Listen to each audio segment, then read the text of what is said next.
You are tuned in to the High at 9 News Hour, where you will hear from cannabis industry experts and professionals from around the country talk about important topics while shining light on global issues and discussing cannabis as it relates to politics, regulation and reform, data and technology, science, research and medicine, family and parenting, art, celebs and entertainment, fitness, sports, mental health and wellness, and plant-based medicines and enthogenics.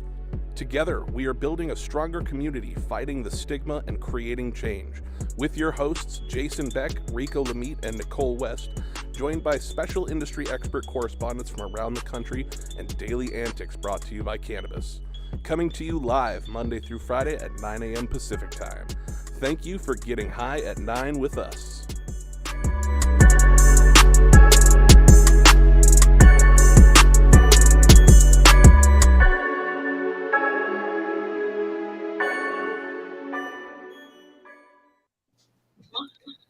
Well, good morning, everybody, and happy Monday. It is Monday, November 7th, which is midterm election day eve, National Lymphoma Awareness Day, National Hug-a-Bear Day, National Broadcast Traffic Professionals Day, ? Job Action Day, maybe that means it's time to quit, National Bittersweet Chocolate with Almonds Day, and the beginning of Talk Money Week. We are also thankful that you're here tuned in with us every Monday through Friday at 9 a.m. Pacific and high noon on the East Coast. We have correspondents from around the country and allow for an open forum if you want to participate. Do us a solid and hit that subscribe button, share us on your favorite social media platform, and tell a friend about something that you learned on the news today. We are live every Monday through Friday on YouTube and Twitch, and audio only on Clubhouse. If you're in Clubhouse, you can raise your hand if you have a brief comment or a question on the story that we've presented. And please keep the banter going on the YouTube chat box because we love it. We have a great show for you all today, and we'll be getting some important topics from around the globe. And we want to get started with our very own Rico Lamitte. Rico Lamitte's the dope dad on the street. He is continuously spreading the word of the beautiful plant, cannabis sativa L, and making sure that everybody around the planet knows how important it is to encompass the important parts of the cannabis plant while being a dope dad. Rico, what do you have for us today?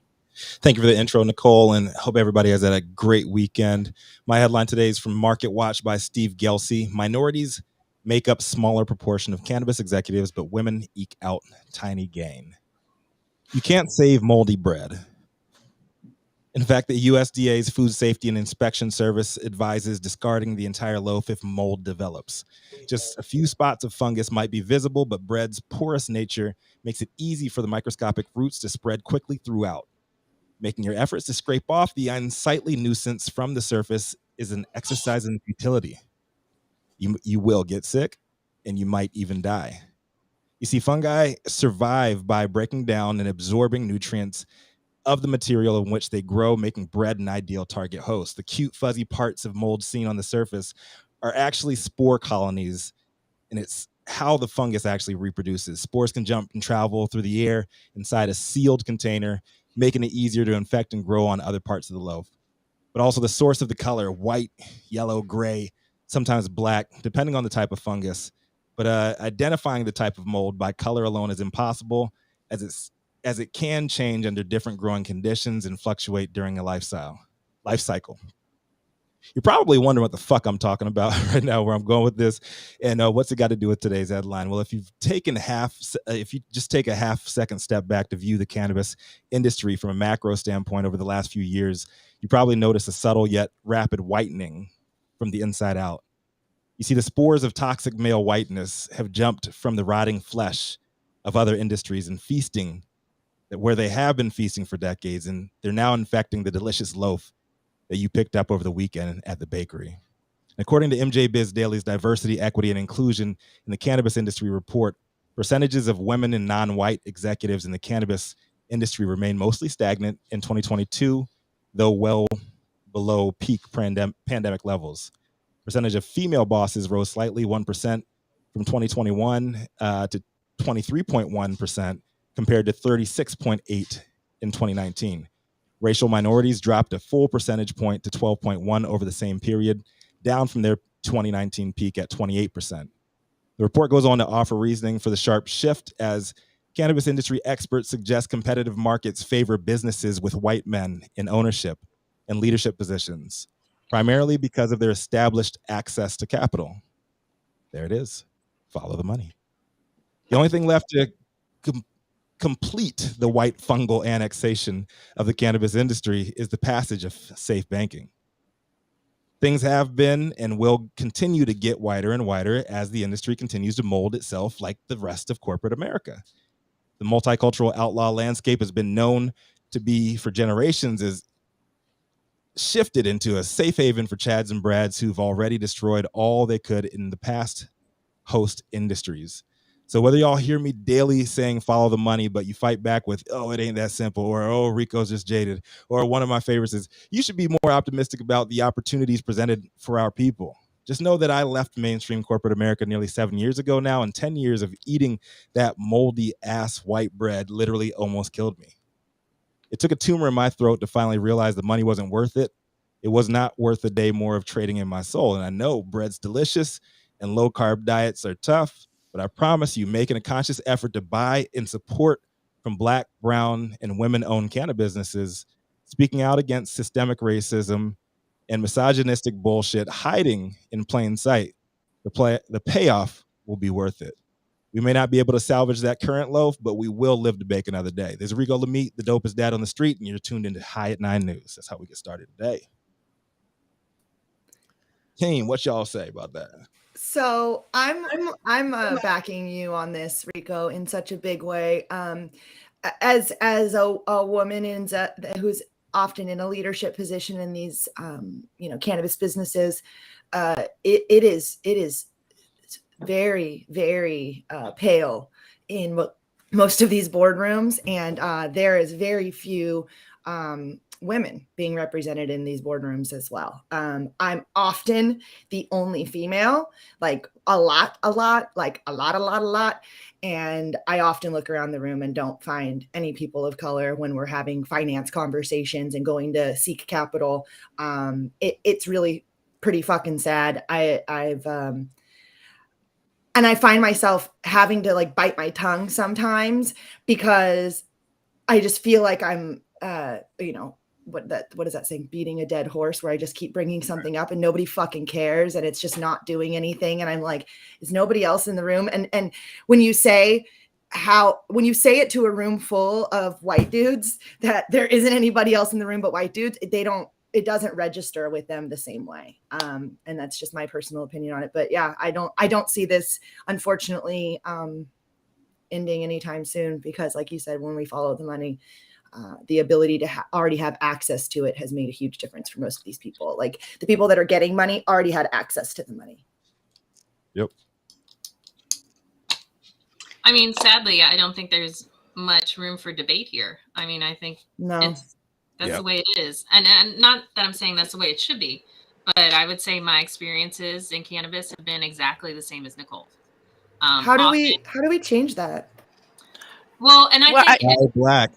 And tell your favorite dispensaries to put more Black, brown, and women-owned brands on their shelves. So stop buying that fucking bullshit. I don't think that helped. No offense. I don't think that's going to get it done in the boardroom, Rico. I mean, sure, it helps on the dispensary side, but I mean, you need to do that at the corporate level. I mean, you need to say, I want that leadership running my companies, not just buying my products.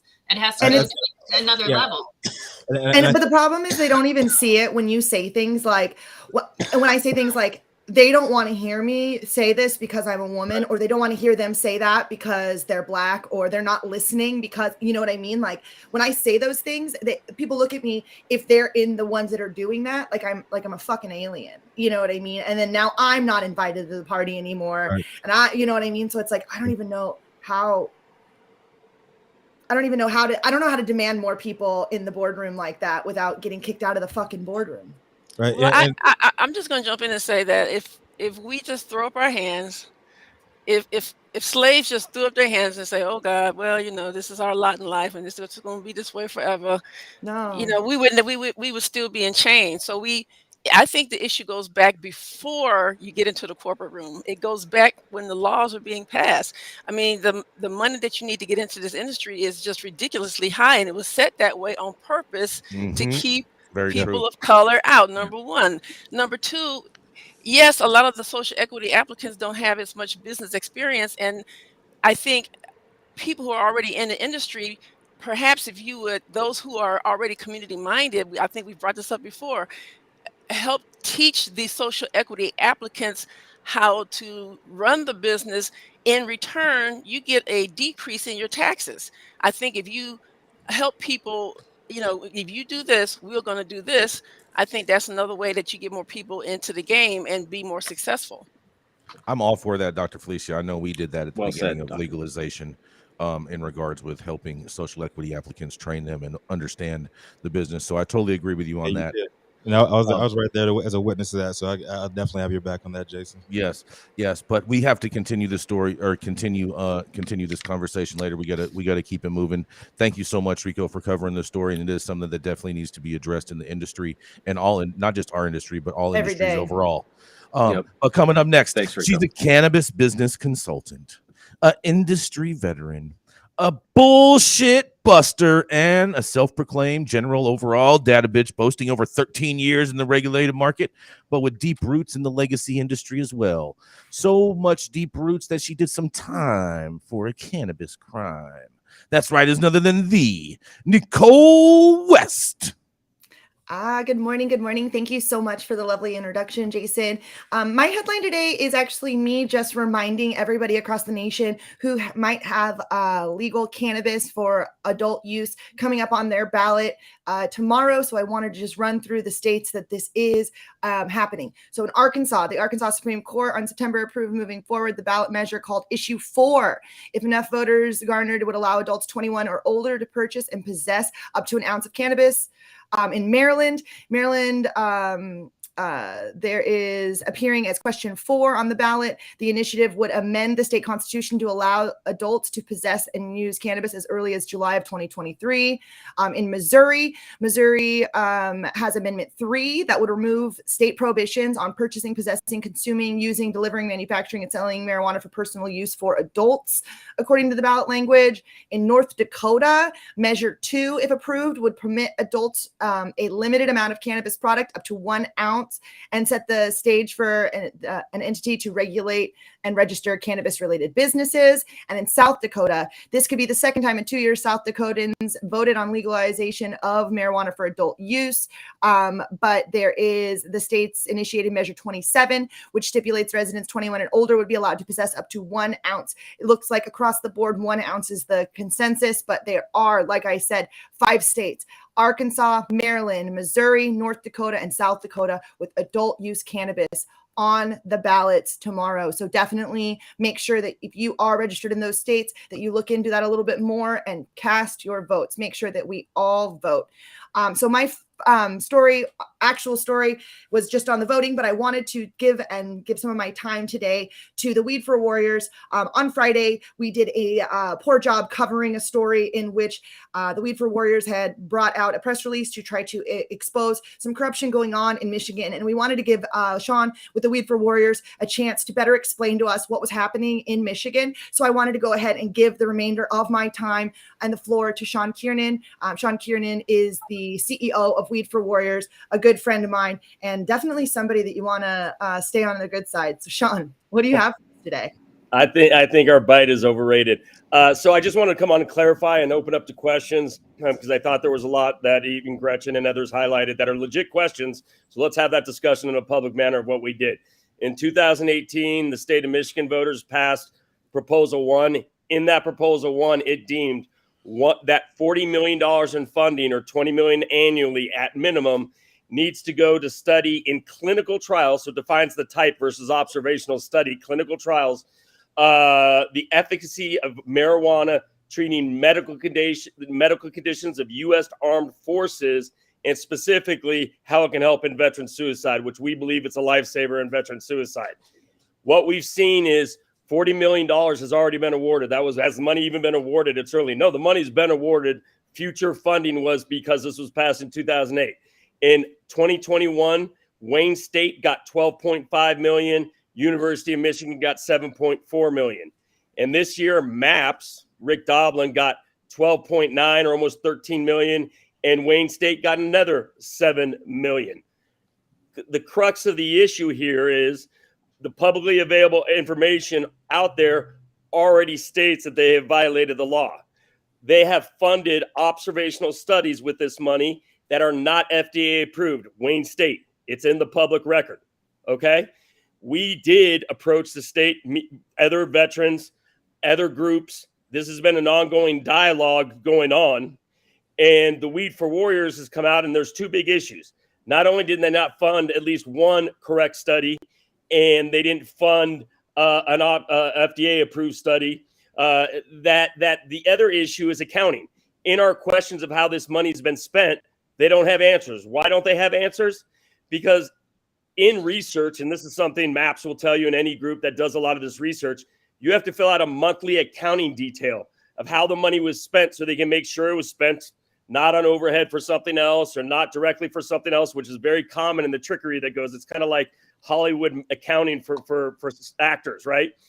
And they don't even have basic accounting controls in that they can now come back and say, well, this is what it was spent on. So what we've said is, well, we need to go back and you need to ask the grantees to respond to that. What they've come back and told people is, well, we're going to skip doing that and we'll do it going forward. There is an active cover-up at the state of Michigan here. And unfortunately, what we see too often is co-opting of the whistleblowers. And what our fear is, you had a few people who figured this out and they're trying to bring them on board and pay them off. And that's why we went public. They're blocking this discussion. They don't want it public. They pulled down some press releases. What we have here is a straight cover-up. Why did we do a press release? You know, what I found in my history, the media is for profit.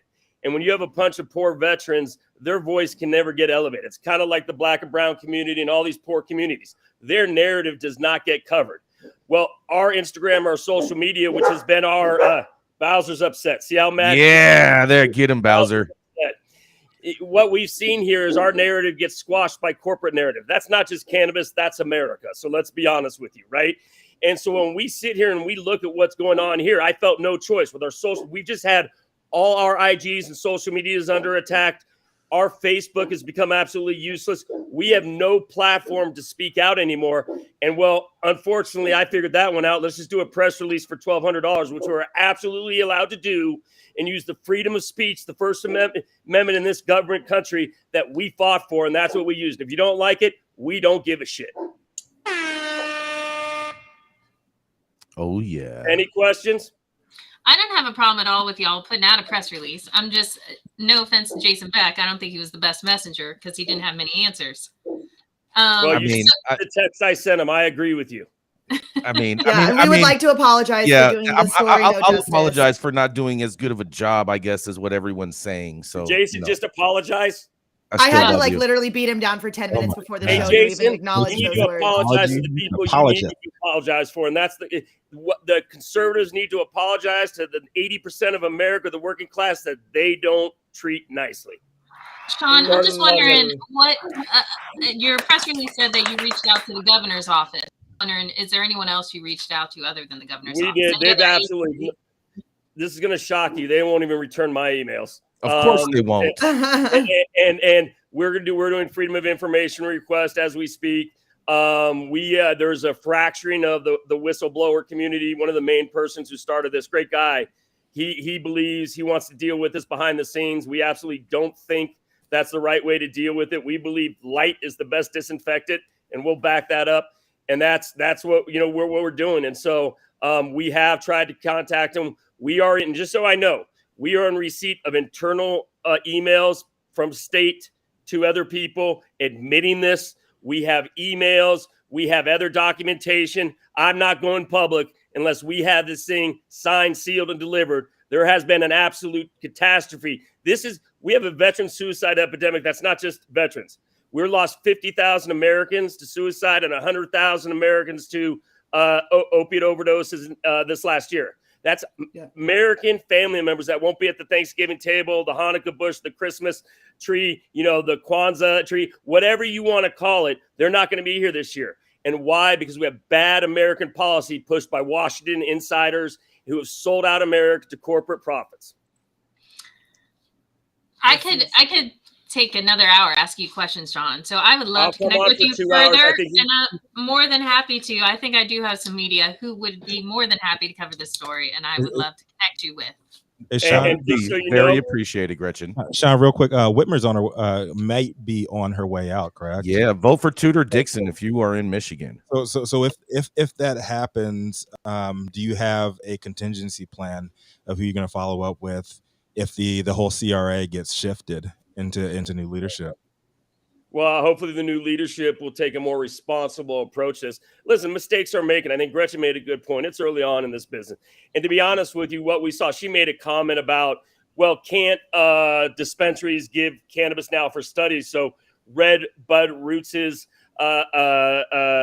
giving cannabis isn't, proof parcel that this isn't an FDA approval study, and she would be incorrect. It was widely reported, unfortunately, by our cannabis champions who have done an absolutely horrible job for us, that they had a success because now we could kill the night of monopoly and Red Bud Roots would be able to give flower. Well, unfortunately, the prohibitionists have smarter people at the table, and fellow Cal alum, and I'm embarrassed, Kevin Sabet was smarter than the cannabis community, because the fine print that get embedded that they didn't tell you about, they said it's only for driving studies. So we've now empowered the prohibitionists to go buy cannabis concentrates, high THC concentrates, and do driving studies. Well, what's that going to show when you give someone who's never had cannabis a concentrate? It's going to show impaired driving, and that's exactly what they want. We are being outflanked at every turn in cannabis legislation because we have people at the table who just simply aren't doing their job. Sean, I just want to say thank you for everything that you do for the veteran community, for the cannabis industry. You keep fighting. And, if there's one person that I've watched give zero F's as they go through about how they're going to be interpreted just so that they could do the right thing, it's you. And I really appreciate that about you, Sean. And thanks for coming on and helping clear this up. And again, like I said, we're sorry we didn't do the story justice. But if that ever happens to anybody out there in the world, reach out to us and let us know, because we would like to give you guys the opportunity to make sure that we are not fully reporting on the story. So thank you, Sean, for your time, and the Weed for Warriors for everything that you do. Keep helping the veterans. Right now, I think the Weed for Warriors is helping like 1,500 to 2,000 veterans every month get free access to cannabis across the state of California. And, they're working on that nationwide as well. So thanks, Sean. We really appreciate you. Appreciate you coming on. Thank you, Sean. If you have a few more minutes, if you could stick around for my story, I think your perspective would be greatly warranted. I'll stick around for 8 hours for you, Gretchen. Oh, yeah. Sean, you might as well just deliver commentary this whole show. Yeah, you can stay on. Yes. We'll leave you on the stage. All right, but we got to see more of Bowser. Okay, Yeah, we got to make sure see you more guys of see more Bowser. of All right, Bowser. there he is. Yeah. Yes, Bowser the Mastiff. Everyone, make sure you're following him. And then Bowser the Mastiff, 370,000 followers on TikToks and 120 on Instagram. He's going to raise the elevate. And you want to see how I live inside? Come see my home. People will be like, I don't know how this crazy fuck lives, but see, Bowser for president. Yeah. Where's Salem? Salem may have a new friend.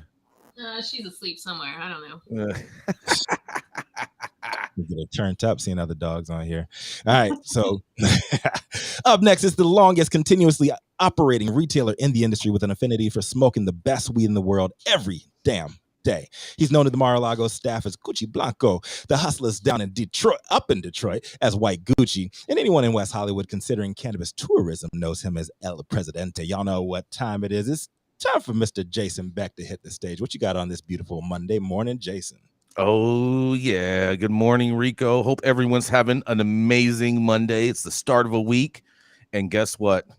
That's right. Law enforcement is hard at work because my story comes out of Spain, where the police claim the largest seizure ever.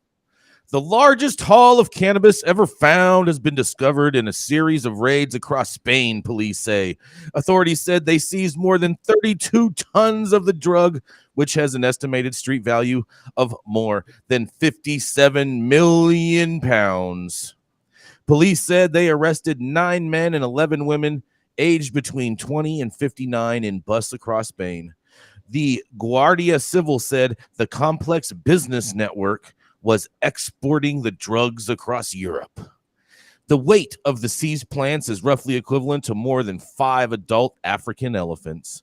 The gang was arrested following the raids in Toledo, Ciudad Real, Valencia, and Asturias last month, but details of the Operation Gardens were only made public on Saturday. Police said the businesses was ran by different companies which carried out the different parts of the processes, from buying the seeds to growing and drying the plants to packaging them and shipping them out. The Civil Guard has seized the largest cache of packaged marijuana found so far, a police statement said. It was equivalent to approximately 1.1 million plants. Well, I'll tell you what, Spain, I mean, you guys do have a very robust cannabis market going on out there with your coffee shop scene and or social lounges, they're called social lounges out there. And then you have Amsterdam, where you can just fucking go walk into a store and sell some weed. I mean, the market is so robust in Europe. What is going on? Of course they were exporting weed. I mean, come on. This is Jason Beck reporting for High at 9 News. Come on with Jason Beck. Come on. So wait, this was the How's that biggest, math add up, Jay? This was the biggest bust in Spain's history. In Spain's history, they're claiming. Okay. Spain's history, they're claiming. Okay. I find it interesting that they said 57 million pounds. Pounds. But they're in Europe, so they should have quantified it by the euro. Maybe it was on its way. Maybe it was on its way to London. UK doesn't. Because it would have been a higher number too. Brexit. Because the euros has nothing to do with Brexit. The British pound, right? In Spain they use the euro. They're part of the European Union. Yeah, and that's what I'm saying. They should have used something else. That's what I'm saying. Used, that's what he's saying. They should have used. That's what I'm saying. Have used the pound. Yeah, I don't understand why they used the pound, because they even would have had a higher number if they would have used the euro. Ooh, good point. I think this story is fake. How much? You know what it is, Chris? The bigger the number, the bigger the boost. Exactly. Why didn't they use the bigger number? Exactly. What's going on with these guys? How much did they say it was worth? 57 million pounds. Okay, and so 1.1 million plants. 57 Nicole's million. doing the math. So, okay, yeah, I mean, so it's 64,000 pounds. And if we looked at like a standard street value of, let's just say, we're going to do like a bitch ass number. And we'll say, in Europe, it's probably way higher than that. We'll say $1,200 a pound. Oh, they're getting way more than that out there. Bro, I know. And that's what I'm saying. It's 64,000 pounds. Go with at least 1,500 euros. 76 million. Yeah. That's 76 million. They're making cake out there. And that's at $1,200. I'm doing it at a bitch ass price on like some California numbers. They're probably getting double that. So, you know, I'd say 140 that was you think they're getting 3,000 euros a pound? Probably. And that was USD that I did the math on. So it's at 1.15 right now to the pound. So Garth Rage is saying it's 280 pounds an ounce. 280 pounds per ounce. Okay, so then let's do that math really quick. Sorry guys. I love it. Okay. The data in motion. Okay, so we're looking at, let's see, 280 conversions with Nichole. 480 per pound, and then we're going to say times 68,000 pounds.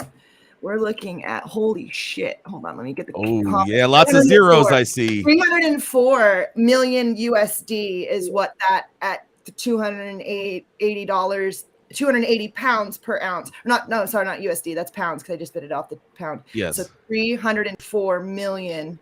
304,640,000. Yeah.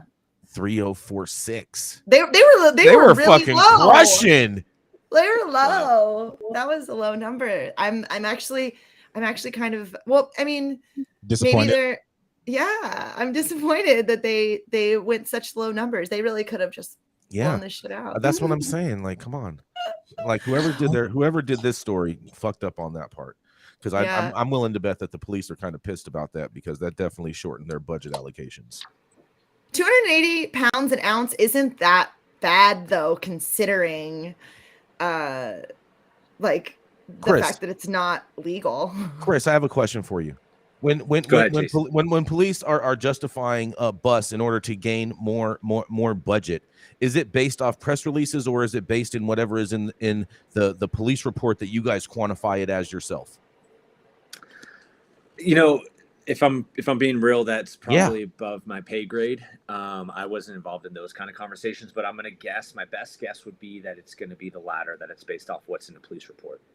Yeah. Based off the police report. So they get to make up the numbers themselves and then let the news Law figure out enforcement's whatever. great at skewing data. They're great at skewing data, right? I'm not saying it's right, but they're good at skewing the data. So I think Is that what it's called? it probably Skewing? doesn't matter. Yeah. I don't know. It's Is called it? skewing.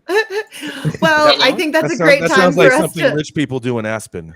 I feel like that's a great time for us to go ahead and segue to a commercial. Thank you so much for that story, Jason. And yeah, let's run it.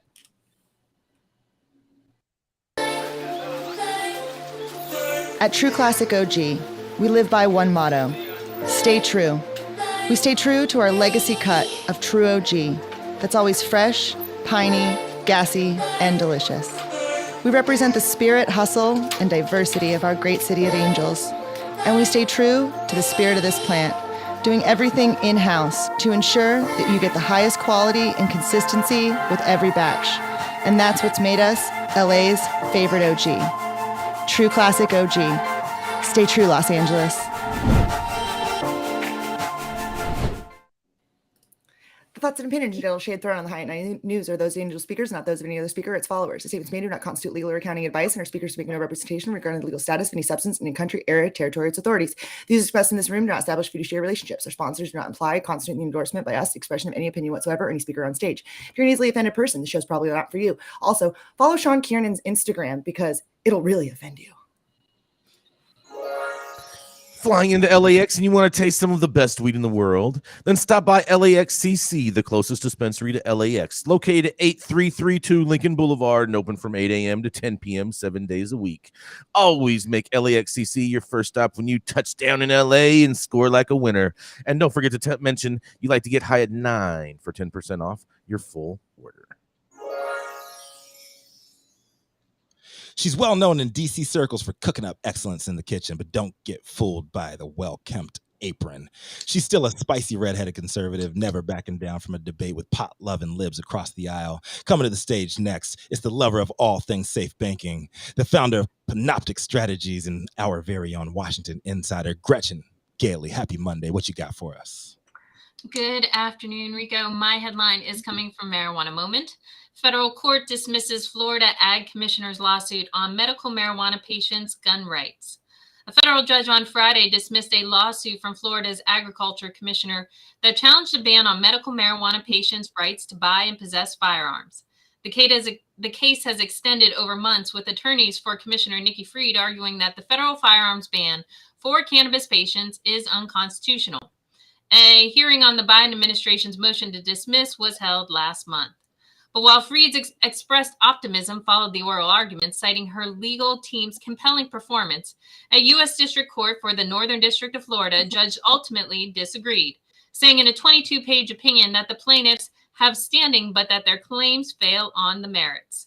The gist of the Judge Alan Windsor's ruling is that he sided with the Justice Department's arguments that people who use marijuana, regardless of state law, are engaging in criminal activity at the federal level, and therefore there's precedent to deny them the right to have firearms.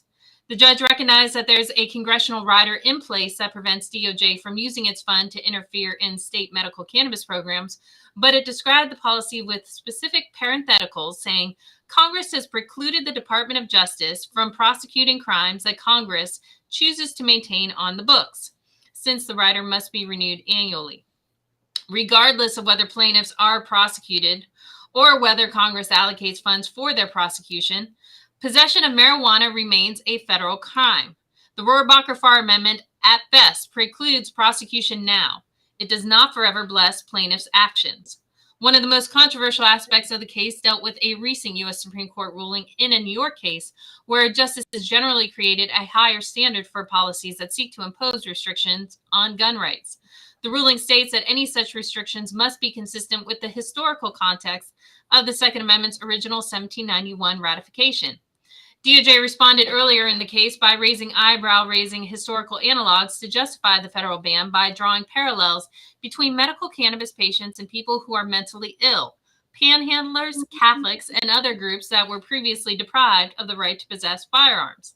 Despite the pushback over those alleged analogs, the court said its final ruling that the federal government's position had merit. Laws keeping guns from the mentally ill likewise flow from the historical tradition of keeping guns from those whose in hands could be dangerous.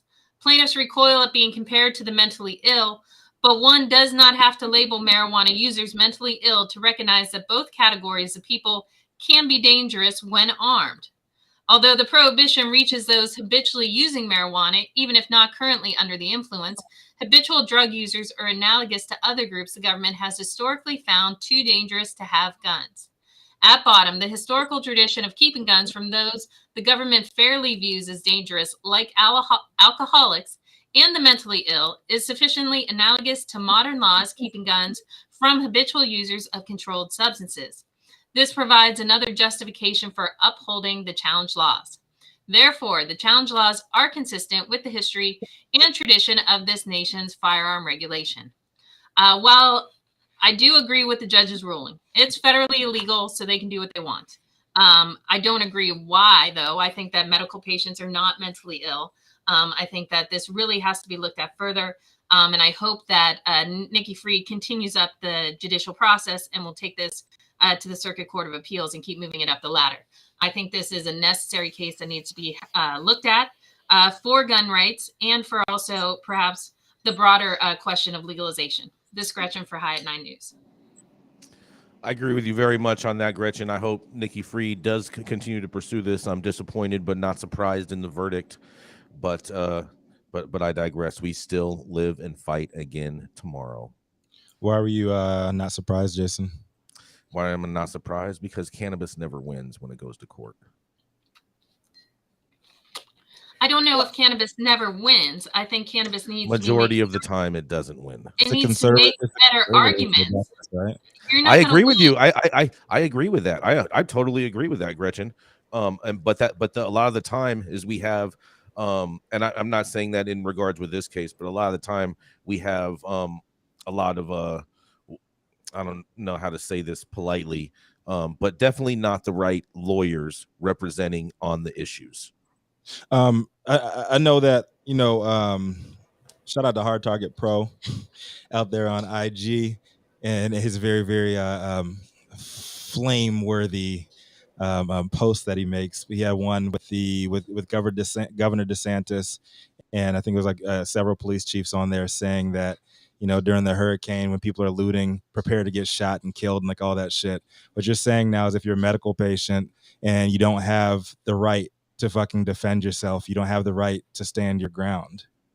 Well, I mean, yes, but it's always been that way because the ATF's gun permits that they issue to every state has a specific clause in the licensing application that asks you about marijuana. And we discussed a couple weeks ago, it's even been updated and says that medical use is a part of that as well, that you have to check that box. And so we really have to have the conversation to figure out how to deschedule or bust so that we can get the ATF to change the gun permit regulations, because it all goes back to the fact that you fucking lied on a government document to get your license. What do you think about this, Sean? What do you think about this? What's the veteran's perspective?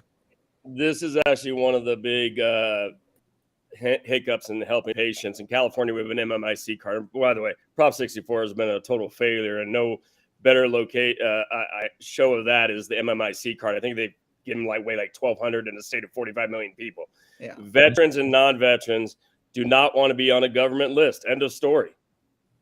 Especially for a medical condition. And guns are one of the reasons, especially in the veteran population. A lot of our veterans are security guards. And it's not just, and a lot of this too is not just cannabis when people talk about getting put on lists, right? This is something that there's a lot of people with different needs for different medical things that they're like, I don't want to be on a fucking list because that's going to.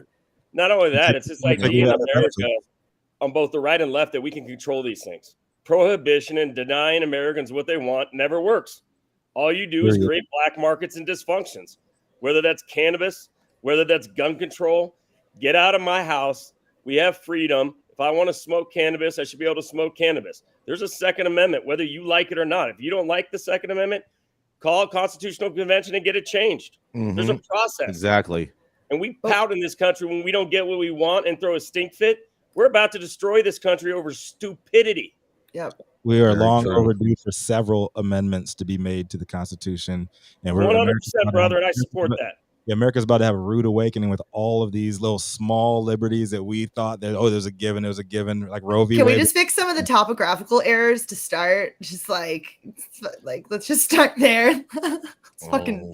What I have to say is, as a physician, I would rather take my chances any day being in front of a person on cannabis with a gun than being in front of a person on alcohol with a gun. Yep, 100%, Dr. Felicia. 100%. And our leaders are just ignoring. They're just ignoring science. They're ignoring the facts, and all they can say is that it's just federally illegal. It's federally illegal. Yep, and that's the reason we need a Congress.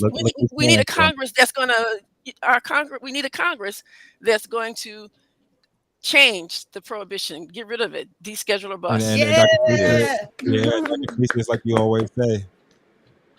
Who's paying these? Who's paying these people? We need to get all of that big time money out of politics. That's why we're not seeing any movement on a lot of this shit.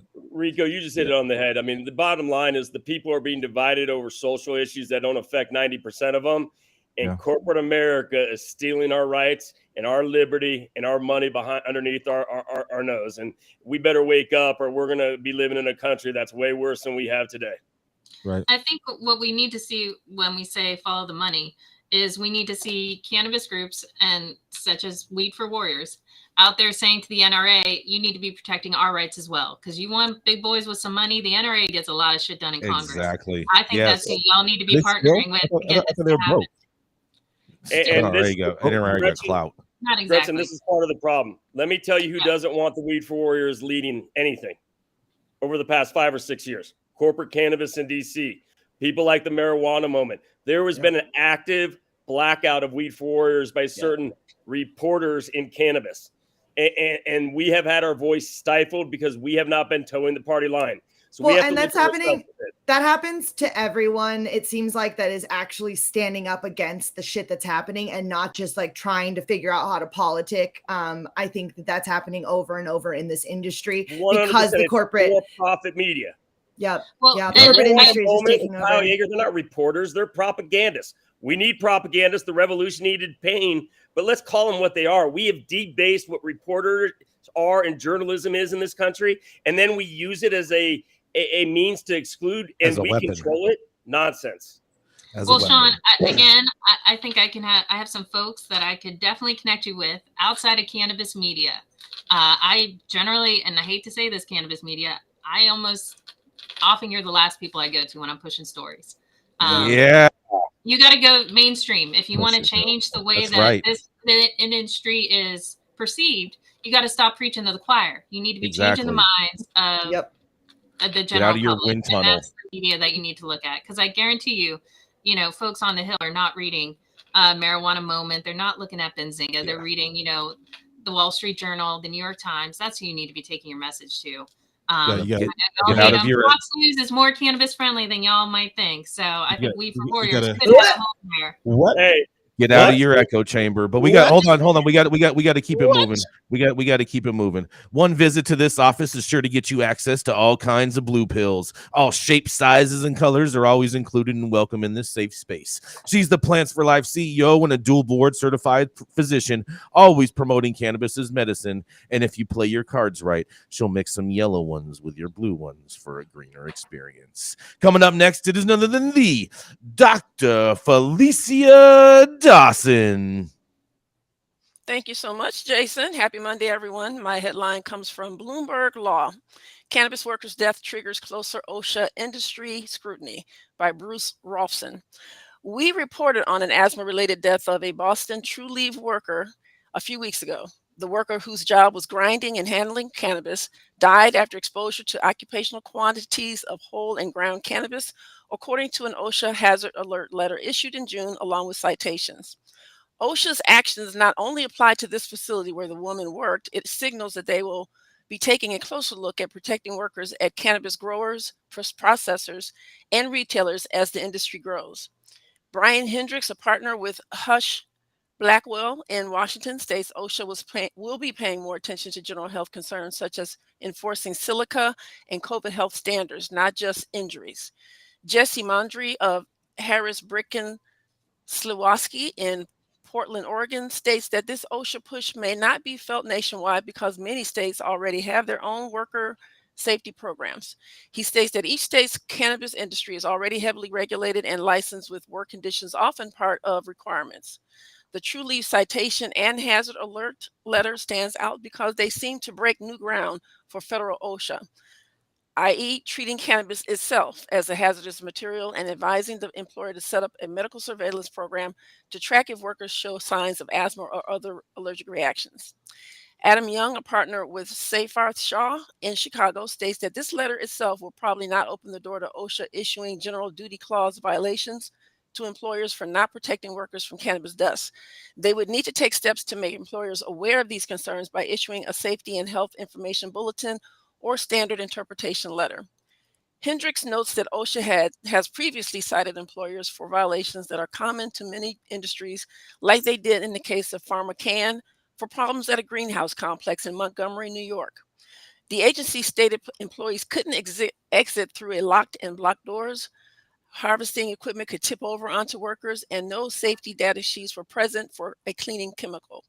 The True Leaf citation stated the company should have created a list of hazardous chemicals, including ground cannabis produced by grinding marijuana flowers, and obtained safety data sheets for chemicals. They also stated True Leaf should have provided workers information and effective training to protect them from dangerous exposure to ground cannabis, and recognized they were showing symptoms of overexposure such as allergic reactions. Lastly, True Leaf must improve their ventilation and set up medical surveillance program to monitor workers for allergic reactions and allow workers with allergic reactions to change duties. The company has filed a challenge to the citations with the Independent Occupational Safety and Health Review Commission. Company spokesperson Steve Van Cork wouldn't discuss specific safety and health program improvements True Leaf is making in response to the OSHA citation and letter. Proposes with reference to two studies, one from 2020 and another from 2021, that shows that cannabis workers can develop allergic reactions, including asthma. One out of University of Washington showed that 13 of 31 workers at an indoor growing and drying facility had symptoms associated with asthma. The second study used state workers' compensation insurance records to identify 7 job-related asthma cases among cannabis industry workers from 2015 to 2019. A wide range of airborne dust from plants like red cedar trees and plant products to baking flour may cause asthma. We don't know yet the mechanism of action of how cannabis causes asthma in this workplace setting. Carolyn Whitaker, a principal investigator on the 2021 study, recommends employers follow common dust prevention measures, such as determining which tasks produce dust and then try to trap the dust at that point. Exposure to workers not directly in contact with dust can be done by limiting processing tasks to enclosed rooms and installing ventilation filters that capture it. Cleaning up should be done with vacuums and wet mops, not dry brooms that launch settled dust into the air. This is Dr. Felicia Dawson reporting for High at 9 News. Any other thoughts on worker safety? Or do you think OSHA is doing enough or should be doing more in this arena? So I'm probably gonna sound just like a fucking real negative Nancy here for a minute, but I'm OSHA certified. I've been the OSHA instructor in 5 states for companies that I worked around the nation in cannabis. The lack of protocol in cannabis businesses is remarkable. The lack of documentation and proper organization of said documentation. When I try to explain to people the importance of SDS sheets and why you need to be able to know where they are and why we changed from MSDS, which was the old standards, which was manufacturer safety data, to SDS, there was a federal regulation stating that they all had to be formatted the same. Because when you have something in your fucking eye, to be able to figure out what to do, how to rinse your eye out when there's something in your eye, you need to know what bullet point to go to. But the bigger issue is when things are being addressed in these businesses. In my opinion, I've seen it all too often. Nobody is actually responding correctly. This specific story, the reason why it's a big deal, the woman was having some breathing issues. She reported it. Nothing was really done. She went and borrowed a face mask from, I think it was her dad or her brother or something, brought it into work. So she was wearing the wrong respirator that wasn't fit tested for her. There are safety requirements to have your lungs and heart tested before you put a respirator that has massive amounts of resistance on your face, okay? Do not put a respirator on without a medical evaluation. So she went to work after having breathing problems, wore the wrong respirator. No one told her not to. No one offered her anything. And then she died. So we're not like, when I think about this, no, it wasn't exactly an allergic reaction to weed. It was, she was having a reaction. It wasn't treated. She tried to treat it herself. The treatment potentially might be what killed her, but it was because there was no treatment or no movements being made, no proper documentation. It wasn't being properly handled is the issue. So it's really important that people don't hear the narrative like this woman died from cannabis. No, this woman died because of negligence is what OSHA is saying, not because of cannabis directly, because of the negligence of the health issues she was having, because maybe it was cannabis. Maybe it was one of the things that they fucking spray on the plants that when it dries out and it fucking turns into dust and you inhale it, maybe she was having a reaction to that. Maybe she just had bad lungs. Maybe she had a heart condition prior, but when you go and tell your boss you're having a hard time breathing, they by law have to elevate and escalate that and go get you treatment, go get you looked at. Just a second, Nichole. A quick question for you. Do you believe that OSHA knows enough about cannabis and the production of it to really regulate it? I believe people like me that get the OSHA training do. And so I think that more and more people like me getting properly OSHA certified is important because I understand the basics of the operation across the board. And so once I get aware of OSHA, I am able to connect the dots. I feel like it's very important for people that are deeply in the industry to become heavily educated on these things so that they can have point counterpoint. So no, OSHA is not. People like me who are OSHA certified are. And I think more and more people that are in the industry need to get OSHA certified to understand what they're actually asking of us so that we can document things correctly, so that we can follow the protocols. Is this a requirement at all? Do we know of production facilities that they have to have an OSHA person? It's required in certain states. California has a requirement in every division to have 2 OSHA 30 people, 1 manager and 1 standard employee at every facility across the state of California. If you don't have 2 OSHA people and you're listening to me right now, make sure that you do. So, and then in other states, it'll usually be 1. Colorado, Washington, Oregon, Maryland, Florida, New York, all have OSHA requirements built into their regulations as to have an employee who is OSHA certified. I have never, not never. I have twice walked into a company. I've had hundreds of clients. I have twice walked into a company that had all the proper OSHA training. Twice. In the entire time I've been in this industry. 2 times I've walked in where everyone was like, here's my card. Here's the stuff. I'm ready. It's posted. Maybe they exist. Maybe there's a person. Maybe one of the corporate people is OSHA. But who's doing the checking? Who's doing all that? 2 times I've walked in and they've been tip-top shape. Yeah, if you don't have somebody who's familiar with the safety regulations, it can be a problem. But I would think that any business is subject to OSHA. So absolutely. But cannabis a lot of times aren't doing those. They see the cannabis, they see the DCC regulations, they see all that and they're like, oh no, we're good. And it's like, did you read that one section that said that you had to have OSHA people? And then eventually when the DCC comes in and does an inspection and then they say, who's your OSHA person? And then you're like, duh. That's one of the checklists that they mark off on the exactly. So when the government comes to check on you, they don't do an OSHA inspection. They ask you who's your OSHA person, and when you don't have it, that's the fucking check, and then they report that to OSHA. But I definitely, Dr. Felicia, thank you for covering the story, and I hope that we has Kim Rivers released a statement ever? I haven't heard anything in regards yet because I haven't seen anything. I haven't heard anything. I wouldn't say anything if I were her. No, I wouldn't say anything either. Because I can guarantee you lawsuits are coming. She should not say a damn word. Yeah, she's probably. Do you think her legal counsel was advised her to shut the fuck up? 1,000%. Yeah. All right. Hot brothers-in-law. Oh, well, thank you so much for that story, Dr. Felicia. And definitely something that I hope that, people are starting to take seriously, health and safety in the business. And this is just a rude awakening to how bad it could go, even if it wasn't, because of cannabis. But with that said, we're going to go and hop to our last correspondent. He's going to land this plane, formerly a cop, but that doesn't mean he's not still cool. Founder of CC Security Solutions, he's a NorCal dope dad.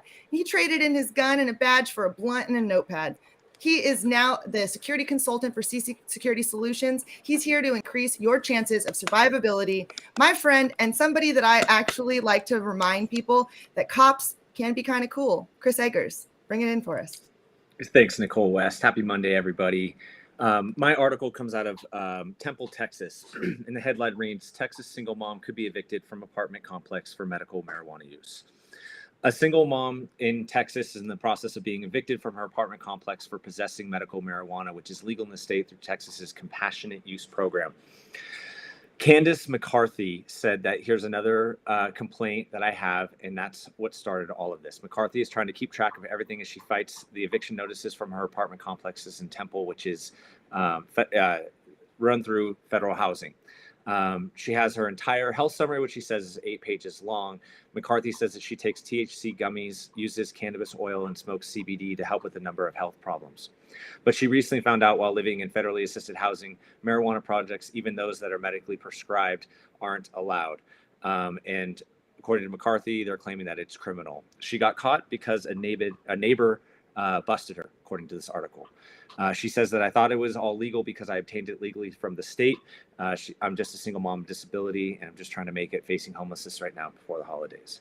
And so pulled directly from the lease, here's some verbiage. It says that, quote, any drug-related criminal activity on or off the authority premises. The term drug-related criminal activity means the illegal manufacture, sale, distribution, use, or possession with the intent to manufacture, sell, distribute, or use of a controlled substance. McCarthy doesn't feel like it's spelled out clearly enough. And since she relocated from Texas into Texas 2 years ago from Hurricane Laura, she wishes that she had known better and gone somewhere else. She's worried that this situation might affect her getting another apartment, wanting to speak out to protect others who may be in the same position. Other people could likely wind up in the same situation. And according to somebody who spoke from the housing authority, the majority of assisted living complexes are regulated federally, meaning medical marijuana isn't allowed regardless of the state. McCarthy goes back to court November. So a story that I'll be following up on. Hope to have some better news to report next time this is reported on. My name is Chris Eggers. Thanks for allowing me to report on this Monday morning. Unfortunately, Chris, the only way that you're going to get better news on this story is if we deschedule her bust before she goes to court. What the fuck, Texas? Chris, well, this isn't just Texas. This is everywhere. This is everywhere in the country. If you live in federally funded housing, any Section 8 housing across America, you are subject to federal law. And regardless of whatever your state says, you cannot consume cannabis in your home, have it in your home, anything. You do risk the eviction. Here in California now because of the What's update. that? You're protected from that in California now because of updates that Gavin Newsom did. Mm-hmm. Federal laws trump state law, so I'm not buying that. I mean, and by the way, something important here: veterans only deal with federal law, so we don't get the privileged protection of privileged politicians in privileged states. Exactly. A deschedule or bust. It's a wonderful opportunity for public service announcements before states come online. They really should be saying stuff about, the federal prohibition with the guns, and you can't stay in federal housing. All this should be part of the messaging. And also it's an opportunity for dispensaries. As you're reaching out to the community, you could be making these things clearer to the general public so people are not getting tripped up like this. I just find it amazing that in federal housing that we have such drug problems, but yet there's no drugs allowed there. It is mind-boggling to me. Like the federal government needs to get their shit together on Bad this. policy. It's a shame. I mean, we just need to not be treating a fucking plant that's helping people like it's, the devil. What do you have to say, Sean? Right. I just want to, Chrissy, I was arrested. DEA raided my house, stuck guns on my kids, and I had a real problem with the police for a while. And I was talking with Kyle from Glass House, and I know what people think of Glass House, and we can get into that. That's a great discussion to have. But there's a statistic everyone needs to hear. The average lifespan of a cop after they get off their career is 5 years. We have put, just like privates and sergeants on the front lines of this country, bad policy maybe, but we don't take it out on them. We need to find ways to come together. And this division needs to end. The cops aren't the problem. It's the bad policy that is the problem. And we're not getting it fixed because corporate is putting themselves first, and we live in an oligarchy, and people are making money off this bad policy. And we sold out this country when we had the Supreme Court said money is speech. It is not speech. Mm-hmm. Money should never be speech. Yes, indeed. And until it is, we're going to keep on following it. Thank you all out there for tuning in with us for another episode of High at 9 News. You can catch us weekdays, 9 a.m. Pacific and high noon on the East Coast. Big shout out to our audience members and online supporters tuning in daily for live readings and reactions to headlines of chaos, also known as the developing cannabis industry. The sponsors, True Classic, LAXCC, our vetted industry correspondent team tuning in from all over the global community and bringing us so much needed variety of perspective and adding your respected opinions to the conversation. Thank you 3 is 4 Media for our production team for making us look and sound so sexy and fantastic on the daily. And Jaja Simone holding things down for us over in Clubhouse. Thank you to all you haters out there. We love every one of you and hope you know how much stronger we get after every hateful keystroke that hits the keyboard, spewing nastiness against the High at 9 machine. Just know that it's lubrication to us and it makes us so strong. And finally, thank you, Cannabis Sativa L, the communal plant of love and reason for us doing this every weekday morning. Our first show of the week has now come to an end, and I hope you all have been blessed with the top industry headlines and hope it was enough to put in your pipe and smoke it at least for the rest of the day. My name is Rico Lamitte, the dopest dad on the street, and signing off. And please remember, when life gives you no place else to turn, you can always turn the fuck up. What else you got to say, Jason? Just want to say rest in peace to Josh Corpy. Josh Corpy was a hash maker in the cannabis community. He passed over the weekend. We want to send our love to him and his family. He was one of the people that created the star melting rating system in regards to how people judge and rate hash. And so we want to memorialize the show in his honor. Much love, man. Rest in peace. See y'all tomorrow. You are tuned in to the High at 9 News Hour, where you will hear from cannabis industry experts and professionals from around the country talk about important topics while shining light on global issues and discussing cannabis as it relates to politics, regulation and reform, data and technology, science, research and medicine, family and parenting, art, celebs and entertainment, fitness, sports, mental health and wellness, and plant-based medicines and enthogenics. Together, we are building a stronger community, fighting the stigma and creating change. With your hosts, Jason Beck, Rico Lamitte, and Nichole West, joined by special industry expert correspondents from around the country and daily antics brought to you by Cannabis. Coming to you live Monday through Friday at 9 a.m. Pacific Time. Thank you for getting high at 9 with us.